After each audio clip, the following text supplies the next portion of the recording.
جو بھی آئے، اور یہ میرا آپ کا سب کا مشترکہ معاملہ ہے۔ میرے نبی پاک صلی اللہ تعالی علیہ وسلم نے صحابہ سے پوچھا تمہیں بتاؤں جنت کے بادشاہ کون ہوں گے؟ جنت کے عام لوگ نہیں، جنت کے، بولیے گا ذرا، جنت کے اللہ بادشاہ۔ جنت میں تو جانا بڑی بات ہے، حضور جنت کا بھی بادشاہ، ابن ماجہ میں لفظ ہے۔ تمہیں پتہ ہے جنت کے بادشاہ کون ہوں گے؟ تو میرے مصطفیٰ کریم صلی اللہ تعالی علیہ وسلم کے غلاموں نے کہا حضور ہمیں نہیں پتا۔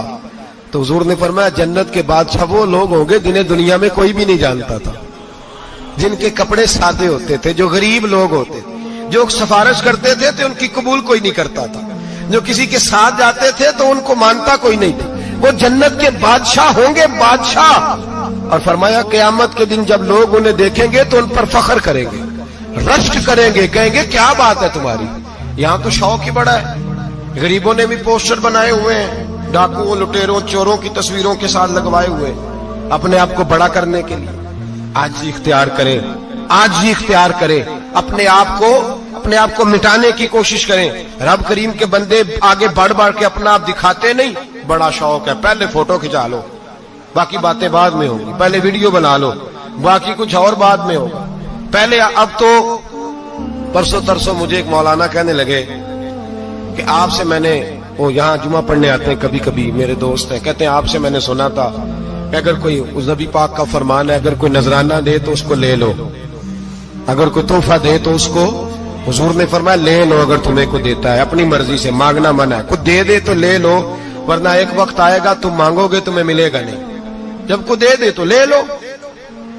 کہنے لگے آپ نے کہا تھا کو دے دے، تو اس وقت سے میں کوئی سوٹ دیتا ہے مجھے میری مسجد کا نمازی تو میں لے لیتا ہوں، کوئی مجھے کوئی اور شے دیتا ہے تو میں آپ سے سن کے، تو اگر میری مسجد کا نمازی سوٹ پکڑاتے ساتھ فوٹو بھی کھینچے تو پھر میرے لیے کیا حکم ہے؟ وہ خوشبو کی ڈبی دیتے ہوئے ساتھ فوٹو بھی کھینچے، پھر میرے لیے کیا حکم ہے؟ کہنے لگے رمضان میں یہ حال ہوا ہے کہ لوگ کپڑے دے رہے تھے اور فوٹو کھینچ رہے تھے، کیا چکر ہے، کہاں چلے گیا؟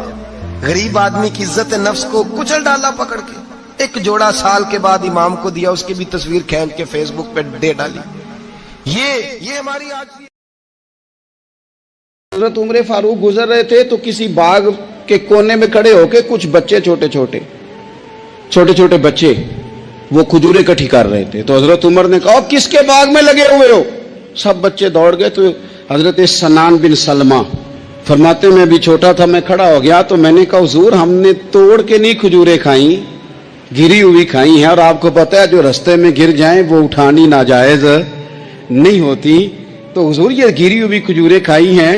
تو کہتے ہیں حضرت عمر فاروق بچے کی بات سن کے کہنے لگے رب تیرا بھلا کرے، تو نے صحیح بات کی طرف میری توجہ کرا دی ہے، اللہ تیرا بھلا کرے۔ اور پھر حضرت عمر رضی اللہ تعالیٰ عنہ اس چھوٹے سے بچے کے پاس کھڑے ہو گئے۔ کون؟ کس کے پاس؟ نہیں، خواب تو نہیں دیکھ رہے میں اور آپ، حکمران وقت 22 لاکھ مربع میل کا حکمران بچے کے پاس کھڑے ہو گئے، چھوٹے بچے کے پاس۔ دکان پہ غریب آدمی چڑھ آئے نا، دکاندار صاحب اللہ ماشاءاللہ ان کا مزاج خراب ہو جاتا ہے، اور تیسری چیز کہ نا وہ والی دکھاؤ تو کہتے لینی ہے تو لے، تو جا۔ اور اگر تگڑا بندہ آ جائے تو کہتے ہیں جناب آپ اس طرح کریں نشاندہی کر دے، میں انشاءاللہ خرید کے لا کے پیش کر دوں گا۔ مزاج بدل جاتا ہے، غریبوں کے پاس، چھوٹوں کے پاس، عام آدمی کے پاس آپ جائیں۔ ہمارے حکمرانوں کا غریب آدمی سے گیپ بہت زیادہ ہے، پیروں کا غریب آدمی سے گیپ بہت زیادہ ہے، بڑے علماء کا عام آدمی سے گیپ زیادہ ہے، تاجروں کا عام آدمی سے گیپ زیادہ ہے، شیشے کے بڑے بڑے محلات میں سوسائٹیوں میں بسنے والوں کا غریبوں سے گیپ زیادہ ہے۔ اس لیے امیر غریب کی تفریق بڑھ گئی ہے، حالات اور طرح کے ہو گئے، بعض غربا امیروں سے نفرت کرنے لگ گئے۔ ہماری شادی بیاہ تقریبات افطاریاں ان میں ہم اپنے لیول کے لوگ بلاتے ہیں جن سے ہمیں کاروباری ضروریات وابستہ ہوتی ہیں، ہم نے اس طرح کا ماحول بنایا، اس کا نقصان یہ ہوا ہے کہ معاشرے میں کئی قسم کی سوچیں پنپنے لگی ہیں، وسوسے غالب آنے لگے۔ السلام علیکم، امید کرتا ہوں آپ حضرات کو یہ بیان اچھا لگا ہوگا۔ بیان اچھا لگے تو ویڈیو کو لائک کریں اور چینل کو سبسکرائب کریں، اور پھر بعد میں ملتے ہیں۔ اللہ حافظ۔